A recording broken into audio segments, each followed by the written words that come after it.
নমস্কার।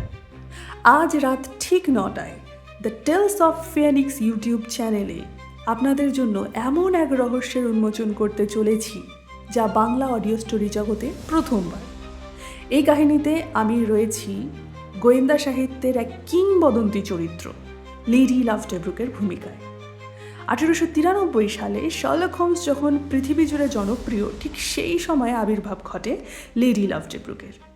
তিনি কিন্তু লেডি শার্লক হোমস নামেও পরিচিত।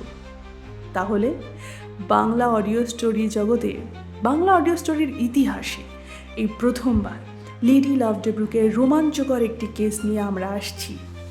এই কাহিনী কিন্তু গোয়েন্দা গল্পপ্রেমীদের জন্য একটি বিশেষ পাওনা হতে চলেছে। তাই আর দেরি না করে রাত ৯টায় চলে আসুন আমাদের চ্যানেলে, গল্পটি শুনুন, আপনাদের মতামত জানান। আমি অপেক্ষা করব আপনাদের মতামতের। তাহলে দেখা হচ্ছে গল্পে।